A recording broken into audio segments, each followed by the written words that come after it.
Well, everybody, welcome to the show. Welcome to For the Love. We're so delighted that you're here. We've actually just finished today's interview and had to talk each other out of just sobbing. We're not going to talk about it. And she still just said, "Can you just shut that down?" I'm like, it's all I can do to just hold it together after that conversation. I'm really glad that you're here. And I think this is a discussion that so many of us are having right now, and we feel so disoriented in our country and in our culture and in our place in the world right now, and certainly in the church. And we couldn't possibly bring on a better mentor to walk us through some of this than who we have today. We have Father Richard Rohr here today. So not just for me and Amy, but for millions of us. He has been a spiritual guide and mentor since almost my whole adult life. Yeah. He's so special, and we're going to get to it in a minute. I don't know how to phrase this like to you, but how do you find your soul and mind and heart and psyche like coming into this conversation today, specifically around the Age of Outrage, as we're about to talk about? I mean, completely broken. Yeah. Like broken in half. Yeah. Or after listening to him, I could rephrase it as broken open, which we understand is necessary. But it's a terrible way to wake up every morning. Yes, it is. Like it's all, we reference it regularly, but because we don't release our episodes immediately, we don't talk about things that happened yesterday very often. Right. But something terrible happens every day if you're paying attention. That's right. One thing I'm really struggling with lately is I'm around people who are not paying attention. And so when I say, oh, well, this many millions of dollars in epilepsy research was just canceled. Yeah. Like, that affects us. That's right. They're like, I hadn't heard that. That sounds bad. Which makes you feel lonely. Lonely and also rageful. Rage. And so then you're ping-ponging back and forth between rage and lament, and it's hard to find your center. It really is. And then the next day it's something different. I mean, if once upon a time one big whammy came once every 10 weeks or something, that's one thing. But it is a daily onslaught right now. Yeah. It's so overwhelming. I find myself so flooded. Yeah. I was, let's see, today is Thursday.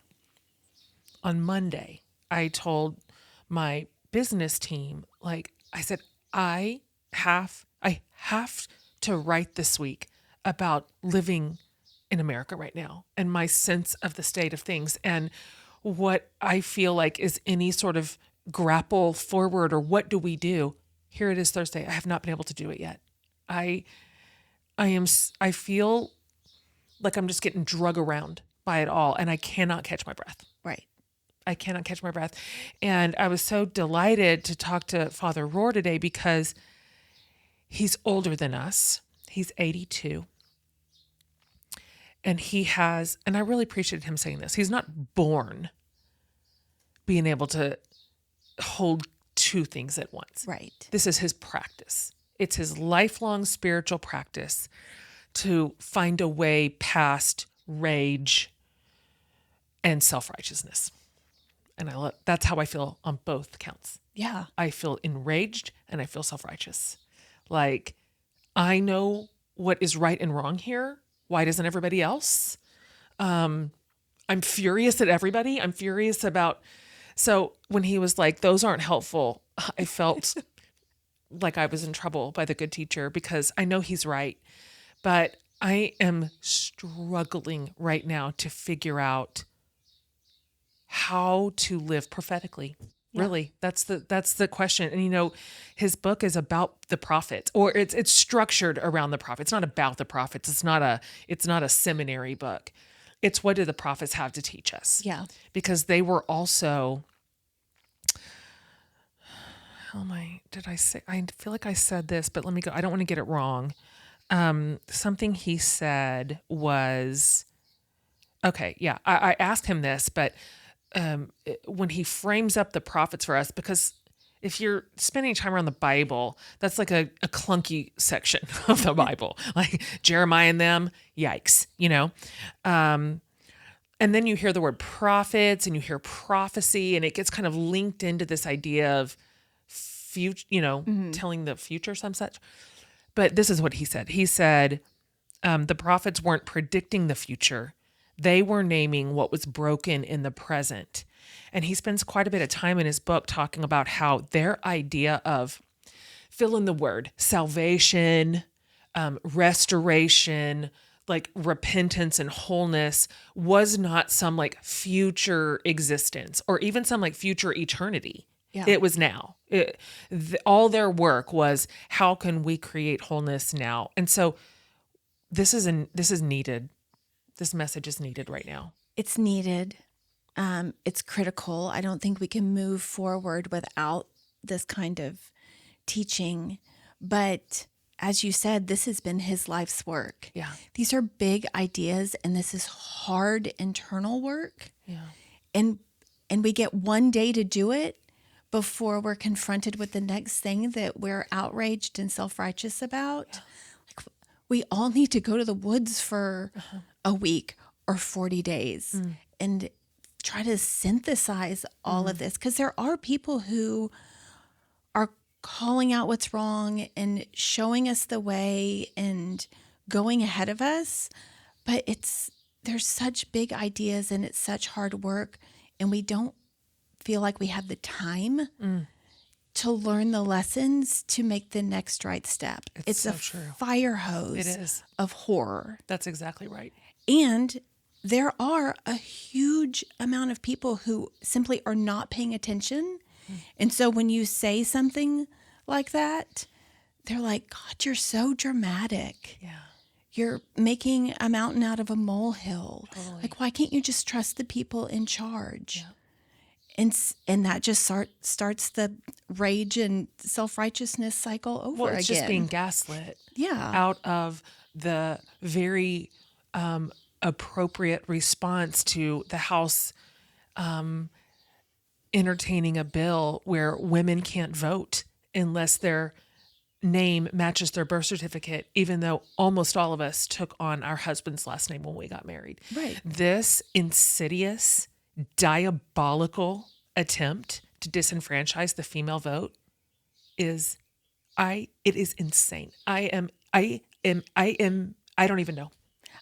It is, but also there's a third of Americans, at least, who have no clue what you're talking about. No, I know. And I think about this a lot as the rest of the world is trying to figure out how to deal with us.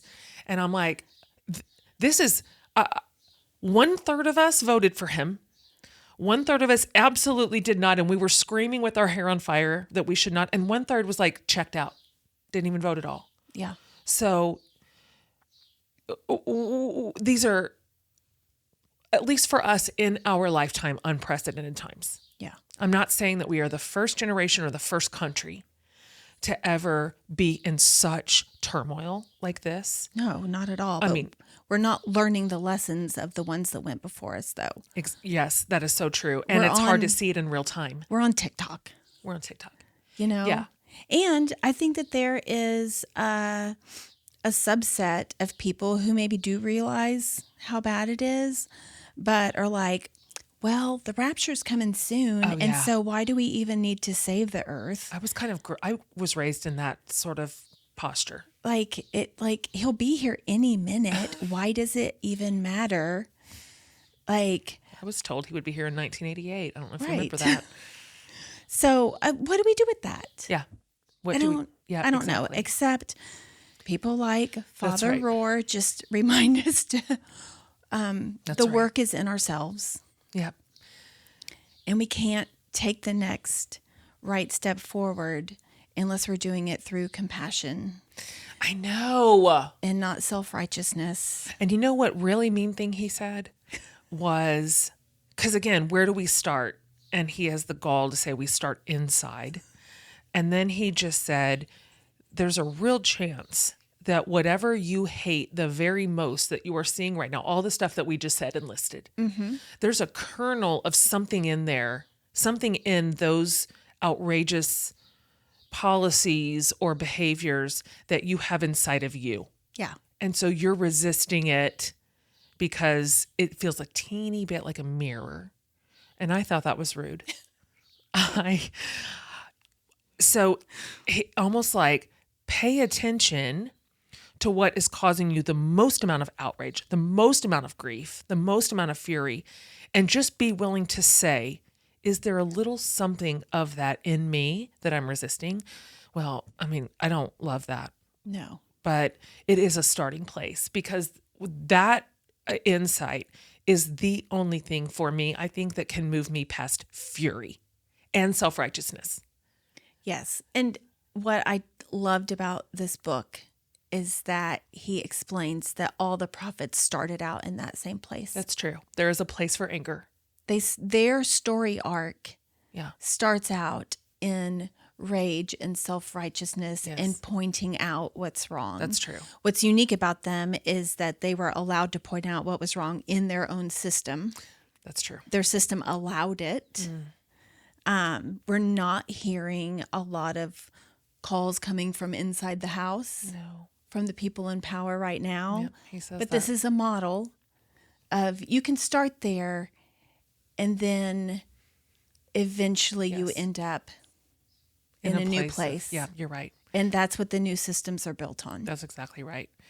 I meant to ask him who he saw as some of our best prophets right now, but I was too enraptured with everything he was saying and I forgot the question. Okay. Well, him, I mean, I really do wonder, does he fully realize it's him? I told him, you're one of our leading prophets. Yeah.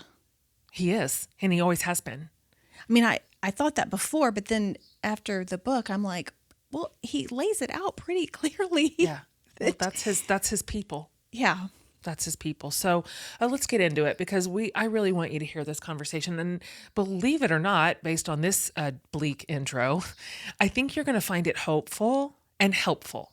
Even though we did say several times we needed to cry for 100 years. But that's just honest. Yeah. So you guys, Father Richard Rohr, first of all, he's been on the show twice before. This is his third time to be here. And I was telling Amy, I either said this on air or I didn't. Maybe this was off air, but I absolutely cried the last time he was on because he moves me. He has been just such a leader to me for so long. His ideas, his way of understanding Jesus and culture and community was revolutionary to me in my late 30s. Yeah. That's when I probably stumbled upon him. And I just I hadn't even hooked in to his like beautiful iteration of faith, but it has informed me so much since. He's just a spiritual father. He is a Franciscan priest. He's truly a brilliant teacher, just a brilliant mind. He's a mystic. He's a truth teller. His books have helped spiritually form countless people. Falling Upward. I don't know if you ever read Falling Upward. did. Profound. I still think about that book, and I read it so many years ago. Everything Belongs, The Universal Christ, which came out not too long ago. And so he has a new book now, and it's called The Tears of Things. And I told him this, it's just so timely. The subtitle is Prophetic Wisdom for an Age of Outrage. And if ever a book was properly located in a moment in time, it's this one. And so essentially he's inviting us to turn our anger and our grief into something holy and regenerative and into love. And into action, which my Enneagram 3 self loves. Yeah. I think I asked him twice, what do we do? What do we do? I just need I need an action point. Good trouble. That's Good what we trouble. do. Yes, I struggle with the internal portion of his instruction. I'm a doer. I'm a 3. I go outward. And so he gives us both. He gives us the inside work. He gives us some of the out. If for nothing else, stay for the very last question when we say, what's one thing we can do to live prophetically? Because what he did was hand us an absolutely reliable North Star. And so that's the very end of this episode, and I can't wait for you to hear that. Anyway, just what an honor. What an honor for us to have him. This is an episode for the soul, and we're so glad you're here. So please help us to welcome Father Richard Rohr.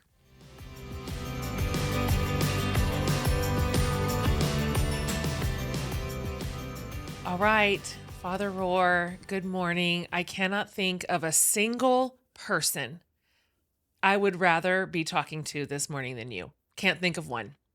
Wow. Mm, How loving you are. Thank mm. you. Thank you. No, I'm very glad to be with you. yes, us too. We are so honored to have you. You have been a voice of wisdom and leadership and compassion for, well, my whole adult life and Amy's too. Yes. And now it's you give us yet another offering with the Tears of Things, and it's beautiful and it is profound and it's so timely. I just, as you know, we've both read it and thought, this is where we all are right now. This is the message of the moment. And interestingly, it's been the message of many moments historically. And so thank you for bringing your leadership to bear again with this book. We're so glad to learn from you today. I wonder if we can start here, Father Rohr. You open up the Tears of Things, and the subtitle is Prophetic Wisdom for an Age of Outrage. So if any of our listeners were curious if this is timely and relevant, it certainly is. By reminding us something that's really profound, and I've just noodled it, that the prophets weren't predicting the future as is sometimes assigned to them. They were naming what was broken in the present. That was their role. That was their function. And so if we can start really, really high up here at the top of the way that you have written this book, can you help us understand who the prophets were, what their general place in culture and society in the church was, and why they still matter and even matter so much to us today? That was a lot. Boy, that's a big agenda. I'll It's a try. big agenda. Yes. You know, but it's a good starter. My great sadness is how little influence the prophets have actually had, both in Judaism and in Christianity. We quote them, you know, at Christmas time, Isaiah or whatever. Sure. But few people are serious students of the prophets. We don't know what to do with them, I think, while giving them a lot of praise, the prophets say, but the real genre, the message of the prophets is largely lost to history. Yeah. And if you've read the book, you know my thesis is that they are the authors of self-criticism in a very unique way. They show you how to belong to something, but to simultaneously be healthily critical of it. And we all know that's rather rare. Rare. Yeah. I almost never see just it. are expected to praise your group, That's your right. country, your denomination That's right. without hesitation. I know even as a young priest, one of the most common criticisms I got, people would come up and say, as if this was a killer, you criticize the church, you're not a good Catholic. Sure. Yeah. And I didn't know where to start. Yeah. Yeah. Uh, which my assumption from all of this is if we can understand the prophets so poorly, Hmm. if at all, no wonder That's we have not understood Jesus, right. Mm. Mm. because he creates the runway. And if you don't get that runway down, that it's acceptable to criticize, not just acceptable, but necessary, you're not prepared. You really are not prepared Mm. for any religion, That's right. Mm. That's right. because and this might seem like an overstatement, but every religion becomes idolatrous. Yep. It worships its own formulations, Yes. its own rituals, its own limited time in history, That's right. its own countries of identification, Mm. as if they're the whole picture. Mm. And thank you for saying it's timely, Mm. because we know as Americans that we're very much caught up in that. I Oh know I boy. heard someone say America didn't begin to be a democracy till the civil rights movement of the 1960s. Oh wow. My Interesting lifetime. analysis. Yeah. Yeah. It's, you say, my God, that's true. Mm-hmm. Yeah. Well, By it's the definition really of it, it is true. objectively true. Yeah. Yeah. Mm. You right. And the prophets would have been the first to say that. Certainly. I was told that 37% of worldwide Judaism disagrees with what the Israeli government is doing in Gaza. Wow.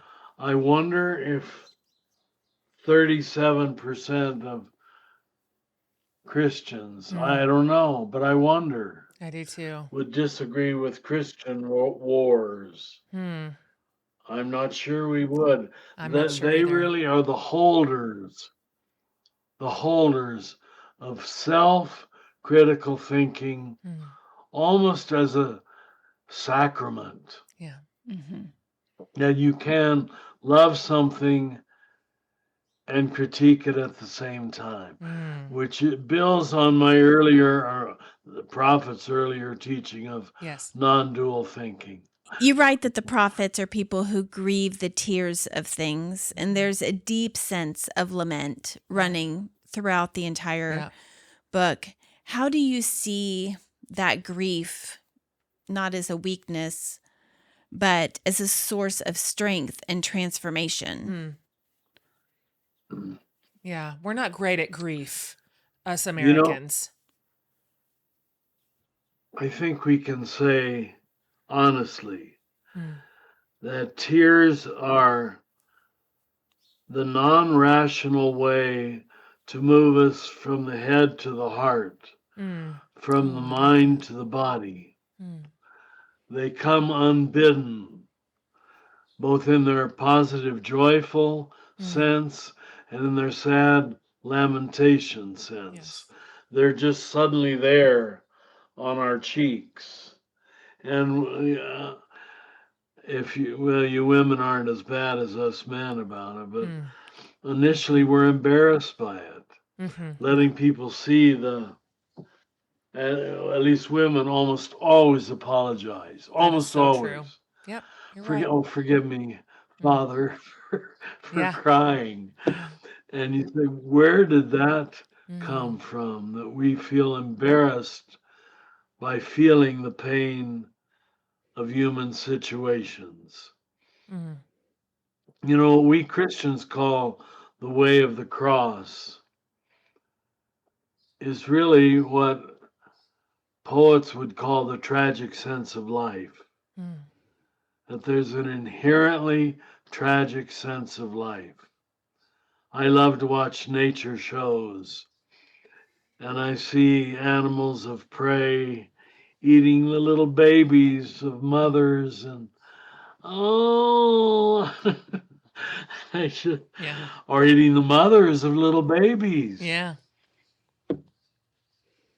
And inherently tragic, Mm. and yet life goes on and animals go on. Mm. Uh, that the book of Lamentations was included in the Bible, presumably written by Jeremiah, Yeah. is very telling, I think. Mm. And I hope I said it in the book. It's not lamenting any single war or single death. Mm. It's about universal sadness, Yeah.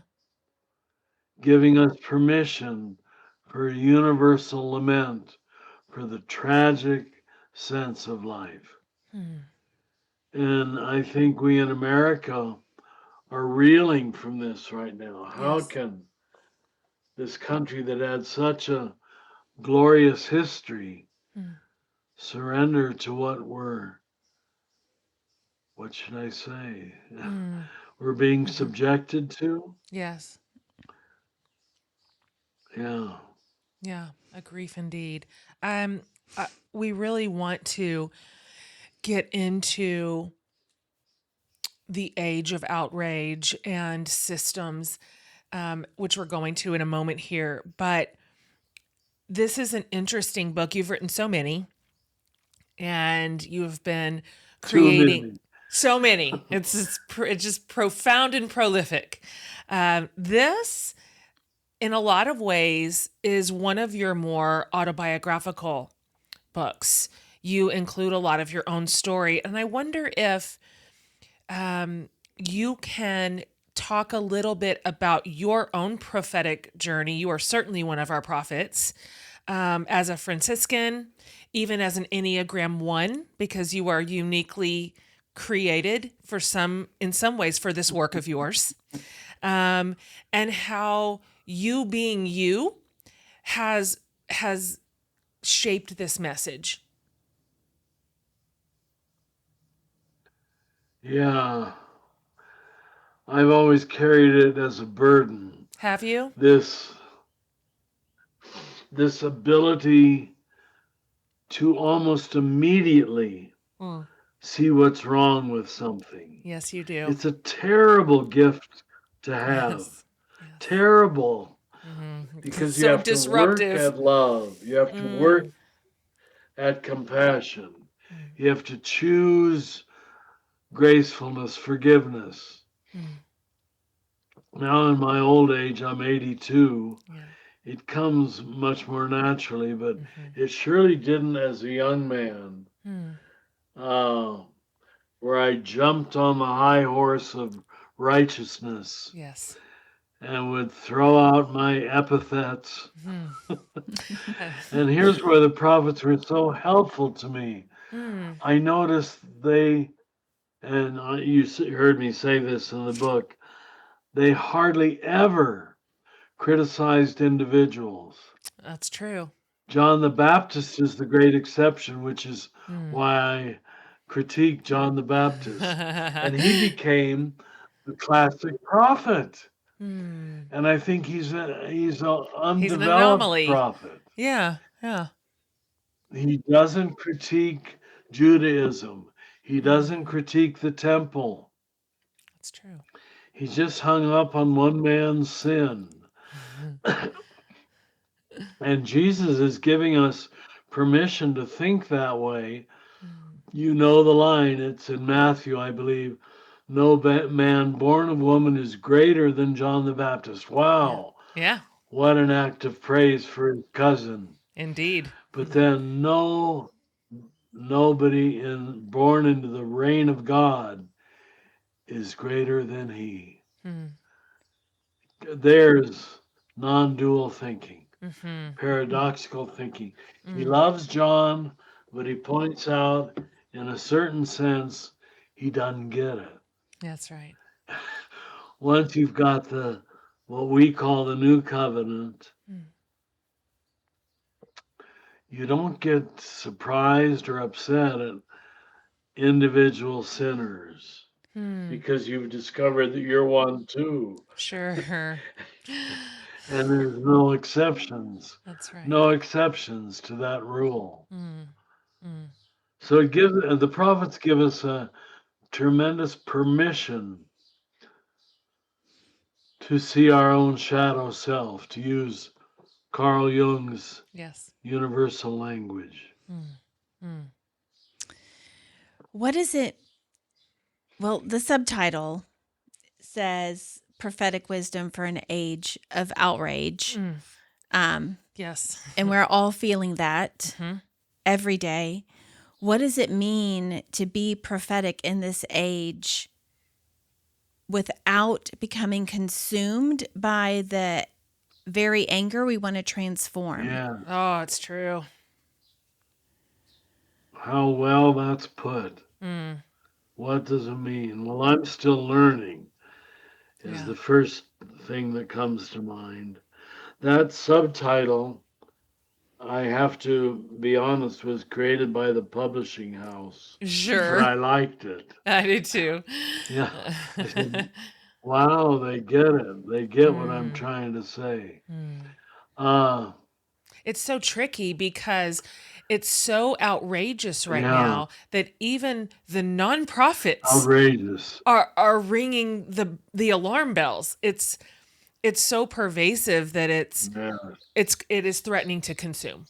I feel threatened to go under with a tidal wave of anger and disappointment and shock. And so any paver stones you can offer us to both confront but without being consumed, we'd love to hear what you've learned. I'm still learning. Uh, Paul, who you saw on the screen a moment ago, he just asked me before you came online, Richard, what gives you hope today? And it doesn't come quickly. Yeah. But the answer I gave him was it's still the natural world to look at a mountain, which we're able to do here in Albuquerque, Yes. to the east and volcanic remnants to the west, to watch animals. I have a little dog, Opie's here in his bed right now. Uh, what makes them grow up each day, and they're so helpless and hopeless and dependent on us as we destroy the planet. Yes. That's the underlying cynical voice today, Sure. what we're doing to nature. So it's, you have to find hope somewhere, Yes. because the basis for non hope is planetary, is political, is church based. Even my wonderful Franciscan order, we aren't growing. No young men believe in celibacy anymore. And I It believe you're isn't a probably part of the right. culture. Yeah. Yeah. Uh, the church, every one of our Yeah. denominations, is losing membership. That's right. I'm told by the statistics, Yes. except those that completely buy the culture Oh, that's right, actually. and see worship as entertainment. And I don't mean to be overly cynical, but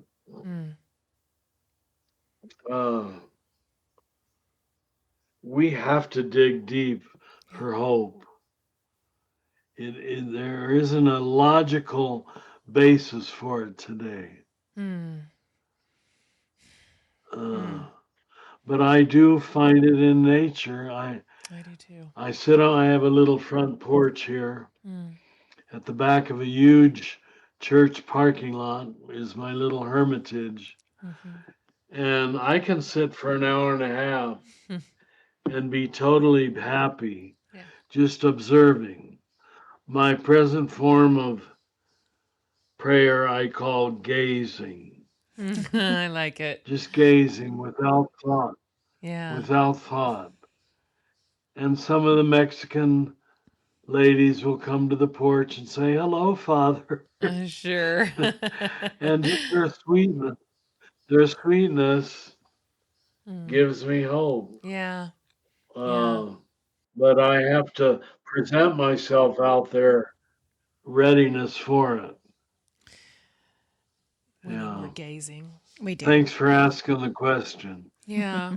I do want you to know, as we are also scrabbling for hope, as we must, or how else could we go on, that you are hopeful to us. That your Oh, I hope leadership, so. your Thank you. words, reading the Thank you. tears of things makes me feel like, yes, there it is.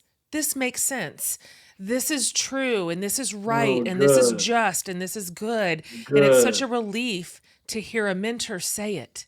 Yeah. Because we, to your earlier point, have lost apparently the capacity for self criticism and an honest self analysis inside all of the systems that raised us. And so it warms me like a fire when I can see someone do it with clarity and precision like you do. And I want to read something back to you.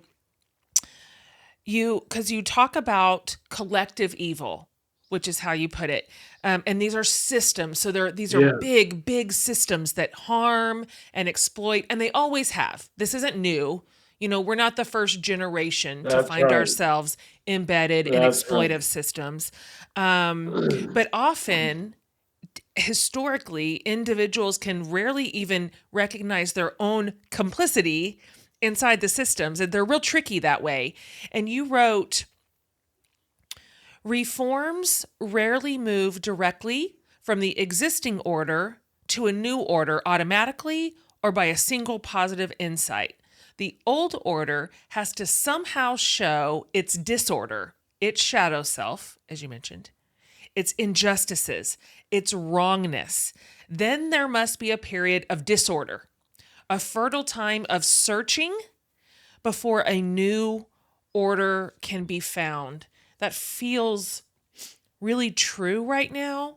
I feel there seems to be such a sense of disorder in the systems right now, just of chaos. And I I wonder if you could talk about maybe the earliest stage of becoming even aware of those systems, and then what you see, because there's so many to tackle. What can we do? How can we pick one? I'm going to pick one. I'm going So to pick the many. church. I'm going to pick the church as a system out of the Yeah, myriad yeah, that yeah. are in operation right now. What do you see the role of the church as? Because it is both part of the problem and hopefully part of the solution. The church only works and gives life when it moves to the mystical, non dual level. Mm, I hope you read the poem at the mm, beginning of the mhm. book, Yes. where this wonderful poet right up here in Colorado sort of names contrary emotions coexisting in the individual at the same time. Mm, Uh, that was the job of the church. In Latin, we used to say, simul justus et peccator. mm, Everything is simultaneously justified and sinful. mm, We weren't taught to think that way. mm, We were taught, in effect, to ferret out sinners and to exclude them, mm, and became rather universally a religion of exclusion. Who are the sinners?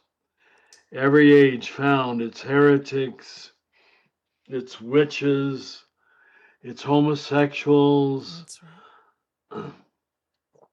It, once you go on that path, you're walking toward a dead end Mm, because you're presuming that you're not a sinner. And religion, Christianity, the church became the searching for purity codes, just as Judaism did. We imitated Judaism almost perfectly. First, we mm. Catholics did it, and I'm sorry to say, you good Protestants, thinking you were reforming us, Bless. did the same thing. Sure. The same thing, and one step even worse, you became even more individualistic. Mm. Salvation was totally the saving of individuals who could Yeah. walk around That's how with I a learned it. badge that they were saved. At that point, the gospel is dead. You Mm. can live in, well, you're no picking on you, but you could live in a slave state Mm. and not see the problem. That's right. Right. That religion had totally justified the using of in some cases, 1/4 of the population Mm. as if they were property. Mm. Property. Yeah. And we didn't see a problem with that. Right. Even after the Civil War, we developed various ways we call Jim Crow and Yeah. to maintain segregation, to maintain our racism, Mm. to maintain the enslavement of a whole part of the God created population Mm. without seeing the problem. Right. It's mind-boggling, Uh, right? Mind boggling. Mm. And I'm sorry to say, it is this southern form of, I'm not against the southern states, but Hmm. southern form of Christianity Yes. that we've exported to the whole world That's as right. if it's Christianity. Mm. And now it is being rejected worldwide. That's right. Oh. What else can you do but lament? Mm. What else can you do but cry? Mm. It's so immensely missing the point. Yes. And once you can't see the image of God in a single individual, Mm. but make a head distinction that, well, the divine imprint doesn't apply to Mm. this person That's right. because they're black or they're Yeah. gay or they're Protestant or Yeah. whatever your opposite was. Yeah. Or, it's even reached the level, as you women well know, of gender. Sure. Of course. It's been that way all along, Yeah. but we didn't have the honesty to see it. That's right. That we men were calling all the shots and kept women out of the divine image. Mm. Oh, we should cry for a Yes. 100 years. Yes. That's But, exactly but how we remember, feel. tears put us in touch with the soul, Mm. and that's their great gift. If any of you have a charismatic or Pentecostal background, Mm. they spoke of the gift of tears. Mm. The gift of tears. Yeah. Brilliant, brilliant. Brilliant. That. In many ways, I'll stop. I'm crusading right now, No. but We. I'll stop.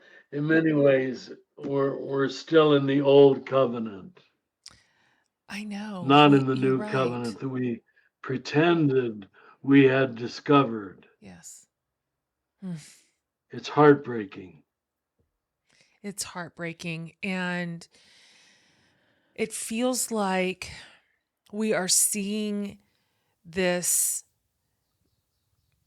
this this missing the point faith elevated so high right now, as we have now Yeah, watched the yeah, church, the American church, particularly the Southern church, because you're right, it is uniquely geographically concentrated, um, fall in alignment with, I don't even know how else to say it, but just antichrist words and policies and yeah. positions in the world, and it's stunning and it's disorienting and it's so devastating, and we should indeed cried for 100 years. And so one thing that you write about is this tension that you hold really beautifully between order and disruption, because if ever we needed disruption, it is certainly right now. And you tell us, prophets don't tear down just for the sake of deconstructing something. It's not dismantling for dismantling's sake. Never. It's to Never. rebuild. It's to rebuild. It's to in some cases go back to the core source material. I'm gonna read your own words to you again.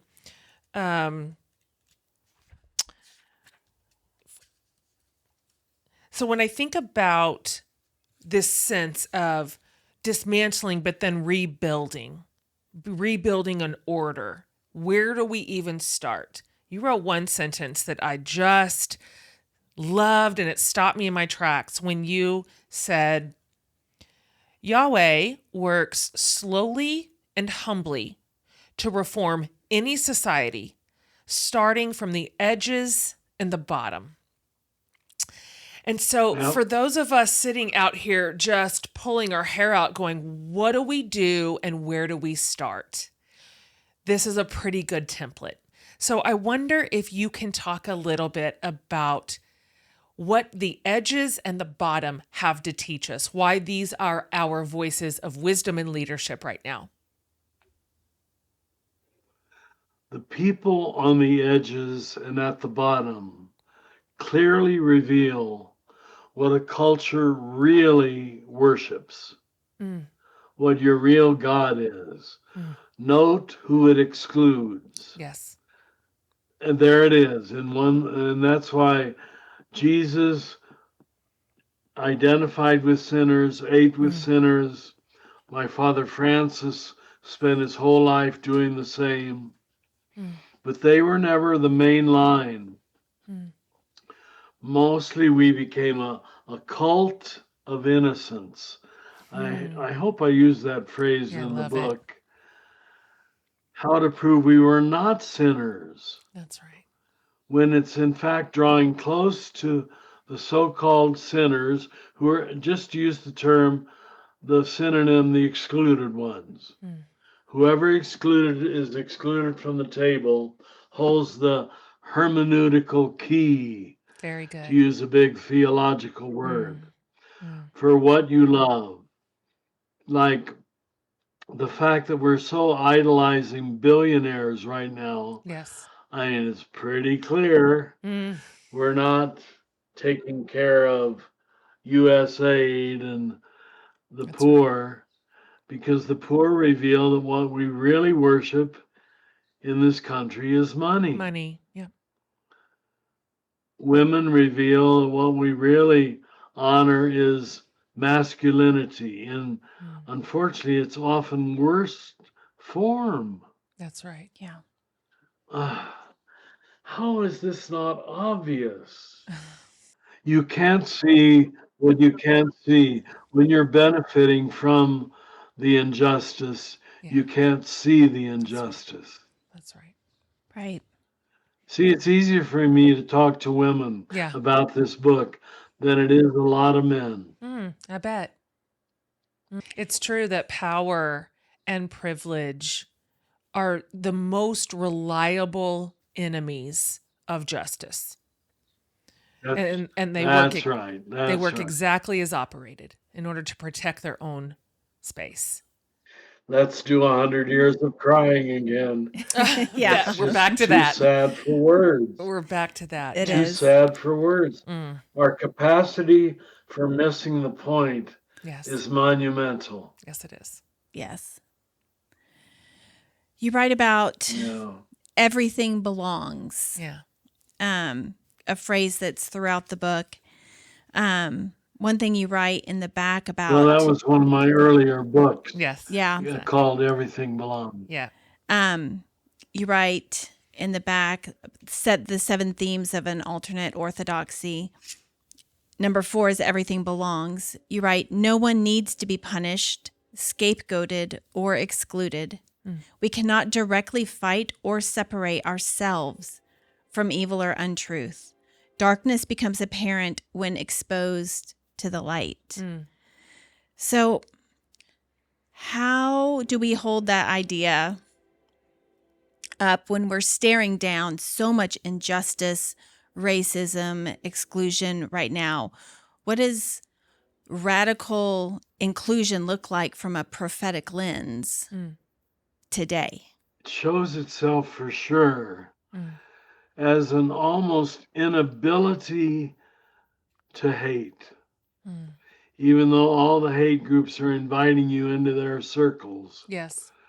you can't go there. You won't go there.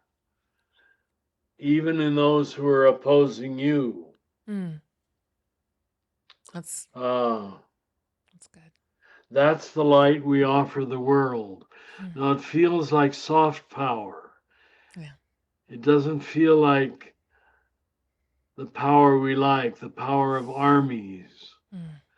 But Jesus says we're the light of the world, not the soldiers of the world.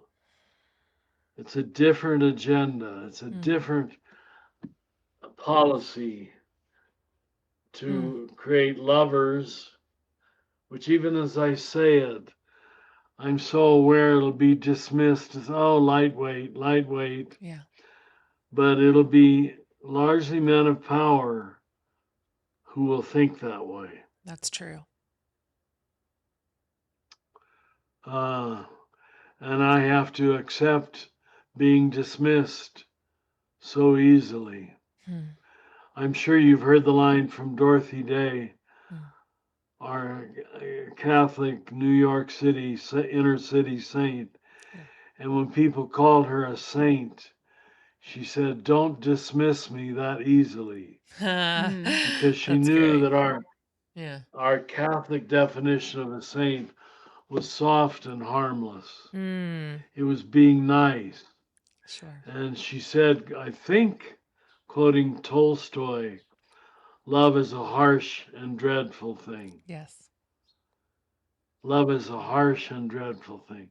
Look that up and correct me if it's not Tolstoy. Do you know, Paul?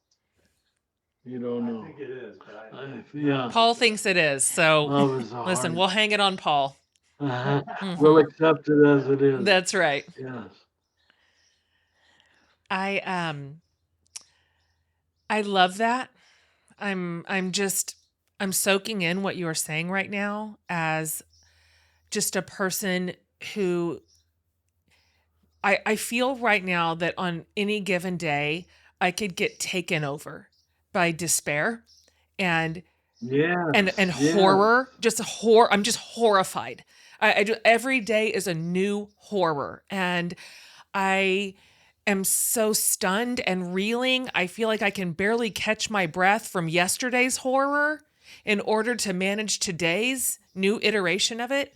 And then yet I find myself in this position of leadership where, for whatever reason, however the world works, I have a position of leadership in my little tiny corner of the world, and I can barely get my own footing.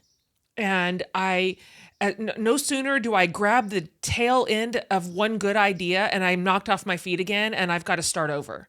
It's so disruptive daily right now. And so I think I want to come back to you as a leader ahead of me, ahead of us, who has done this faithfully and beautifully and consistently for decades. As did John Lewis, who you quote, of course, about getting into good trouble, which good trouble. It's the best kind. And he was also an elder in leadership and integrity. And so from your vantage point, what is some of the good trouble that people of faith from whatever space should be getting into right now? Various forms, to make a generic statement, various forms of nonviolence, non-cooperation, hopeful resistance by presenting an alternative. We're in love with the alternative more than we're against the stupidity. But we are against the stupidity. But is there a way of doing that without being righteous Yeah. and superior. Oh, I love to be righteous and That's superior. the, oh, do I, God. It's the art form, it's the work of spirituality, Mm, it's the work of contemplation as we teach it here at the center, yes. spotting your ego, Yeah. Ugh. spotting your superiority, spotting your righteousness. Mm, Uh, mm. we can't operate from righteousness, Ah, darn it. even though we will see that it's there. Mm. That's why the genius of the prophetic books is they start with a legitimate anger. Yeah, that's true. So the way I teach it in teaching contemplation here is first you have to be a legitimate dualistic thinker. Mm. There are things that deserve anger.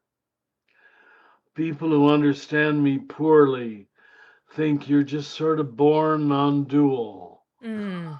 Mm. And it's happy and lovely and I forgive it all. Mm. No, the prophets illustrate the pattern. Mm. You start with the belief in order, but left to itself, that becomes righteousness. Mm. That my explanation and understanding of order is in place Mm. and is the only one. That has to fail you, disappoint you in yourself. Mm. I had to see many times after preaching in big arenas Sure. that I'd go back to my hotel room righteous and Mm. smug Mm. and content that I had ferreted out the sinners in Los Angeles, Sure. Sure. wherever I was. Yeah. Uh, Mm. dang it, it's subtle. Yeah. The Mm. the shadow self, the ego self, depend upon disguise. Oh boy. They rely upon disguise. Evil has to disguise itself as good, Yes. or none of us would do evil. And Mm. that's why I use the language of Carl Jung so much. Mm. I don't know how familiar you are with Yeah. him, but he gave us the language of Jung. Uh, Jung gave us the language, forgive me, my mind is already weakening and Mm. it's early in the day. Mm-hmm. The language of projection. Yeah. That what we don't like in ourselves, we hate in other people. Yeah. Yeah. Wow. Yeah. Now, Jesus said that Mm. in the log and the splinter in That's other true. people's eyes and our eyes. That's true. Jesus preceded Jung, Mm. but we made it pious language. Jung Mm. made it psychological definition Sure. Mm-hmm. and saying we're all doing it. What Mm. we don't like in ourselves, we hate in other people. Mm. So you want to look for what you hate. Mm. As a I clue. think maybe, Mm. I'm sorry. I said, as a clue that maybe we need to look internally. Yes, Uh that's huh. right. Yeah. Maybe some of the fear and hatred that the South had and the North too Mm-hmm. toward black people was we recognized that they had taken our religion and lived it more faithfully than we did. Mm. And that lasts to this day. Go Mm. to a black inner city church, Sure. which I had much occasion to do in my younger years. Mm-hmm. And I met people who loved Jesus. Yeah. Yeah. What an affront that was Ah. to white Christianity, Mm. that we gave them our religion, so called, Mm. and they lived it better than we did. No. Ooh, ooh, Mm. we couldn't take it. We just couldn't Mm. take it. So we had Yeah. to lynch them Mm. Mm. Man. Forgive me for being so straightforward. Oh, these days call for candor. There is no reason to skirt around any of it. I think you're right. I think Mm-hmm. we don't have time to be nice. That's right. Niceness has co opted too many Christians. Yes. Yes. Did you ever read any of Flannery O'Connor's short stories? Mm, mm. She's a Catholic we're proud Sure. of. Yeah. And Yes. her archetype of a Southern Catholic who is glib and That's happy right. with themselves is Mrs. Turpin. Even the Yes. word Mrs. Turpentine, who has an angry, smug look on her face Oh, yes. all the time. Yes, that was pretty clear Oh, analysis. she does it with genius, with genius. She does. And where was she from? Georgia. Ah, Georgia. yes. Yes. We are grateful to have you as a leader who helps us see things with true and clear eyes, because it gets confusing um, when big groups of sort of the Christian community call objectively evil things good, and we feel gaslit by the church that raised us. And so Yes, all of us. it's profoundly comforting to just hear you speak. I feel so comforted by it. And even though we are talking about Oh, thank you. Thank you. such hard things, but just to hear your moral clarity around it is just a balm, because we are missing it so much. And so we want to thank you for spending this time with us and for walking us through some of these big ideas Oh, that are plaguing us in the middle of every night, and for stretching us and leading us and teaching us. And so I want to ask you one last question. For people who what are is it? listening today who are they're just weary. And I think that is a function of the system. The system would like for us to become weary so that we give up. That's intentional. But for people who absolutely see the tears of things and are grieving and lamenting and don't know what to do with that, what would you just say? What's one small thing, perhaps, that person can do to begin to live prophetically?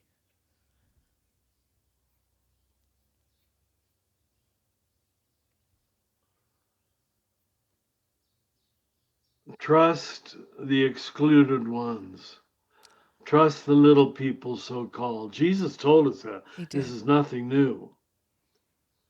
Uh, they will be much closer to the inside of the gospel than anybody who's easily holding power Mm, or position. mm, And darn it, we as Americans are just so impressed mm. by privilege and power Yes. and prestige and costume. We got to recognize how we've sold out to it. Mm, If someone's well dressed and on the red carpet, we're somehow envious of them. that's true. We've got to recognize the stupidity of that. I don't know Mm, how else to say that's it. the way to say it. The stupidity of that. Mm, And I don't mean to create a new righteousness. mm. So we're not walking on our own red carpet. Right. Mm, This is the subtlety of the spiritual journey. sure is. How evil looks like good and good looks like evil. Yeah. And don't be too quick to presume you know the difference. Mm, Look for the fruits of the Spirit yes. as they were listed in Galatians: Mm, love, joy, peace, mm, patience, kindness, gentleness, and self-control. You won't as readily find that in billionaires That's right. as you will in the little people. Not to make them all into immediate saints. Mm, They have to grow up like we all do, but they have a tremendous head start. that's right. What a good I North hope Yeah. that Star. helps. It helps so much. So much. As we You're say wonderful. Thank you. as we say goodbye today, Thank you. would you be willing to offer us just a final word or a blessing? Mm, Oh, mm, you know, a pit bull walked into my friend's yard nearby mm, a few days ago, and the first day we decided already because he hung around and mm, he wanted to get inside the fence, and mm, so we said, let's name him Blessing. mm. Then we went to the shelter and tracked down his Chip. chip, Mm-hmm. and his real name is Benny, which Oh, Benedict means blessing. it does.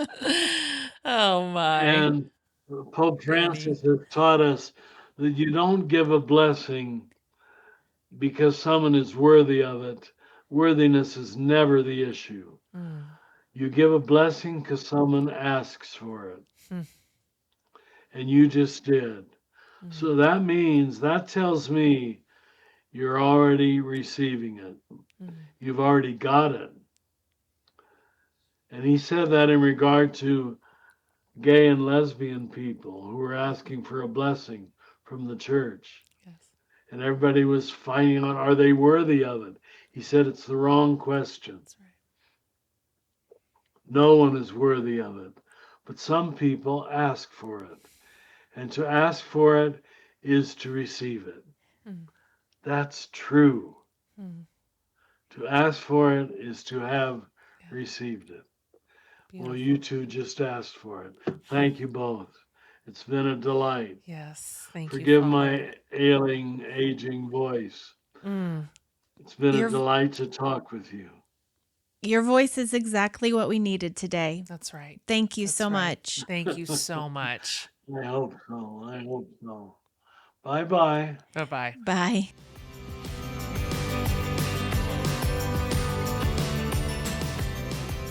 Everyone, I don't even know. So, a million thoughts, a million responses, a million emotions. We'd love to hear what you think. We'd love to hear where you're at. What is serving you? How are you processing? What's your good trouble? What did you hear today that felt salient and wise? Let us know. In fact, you can actually let us know. If you go over to Jen Hatmaker under the podcast tab, there's a send voicemail button. Just click it and you can leave a message for us. Tell us this is what I'm processing, or this is what I heard today, or this is, something that's also serving me. It helps us to be in solidarity with our listening community. And also some of your messages we're going to play online. Or play on the show. So thanks for leaving those. We are really grateful when you do, because we're doing this for our community. This is exactly why we want to bring a thinker and a leader and a prophet like Father Richard Rohr onto the show, because we're thinking, how can we use this space to make our own little tiny brand of good trouble? It's the best we can do. It's the best any of us can do. Whatever we have in our little hands. And this is something we have in our little hands. And so thanks for being here today. This is probably a good episode to share for your friends and your family members and your neighbors who are also going, holy hell, what do we do right now? So thanks for doing that. Also, thank you for subscribing to the show. Go ahead and do it if you haven't done it. Super easy. Wherever you listen to your podcast, just hit subscribe or follow or add or whatever it all is. It's basically a click of a button, and it populates your personal podcast library with all of our episodes week after week, and they'll just be right there in a row for you. So thank you for doing that and for reviewing and rating the show. We love that, and we listen to everything you say. So appreciate your feedback at all times. And thanks for being here today. Thanks for being here today. We're in this. We're in this. We're not alone. We're not alone. You're not alone. We have leaders, believe it or not, still leading the way. And so how lucky for us that we had one of them on the show today. All right, you guys, thanks for being here, and we'll see you next week.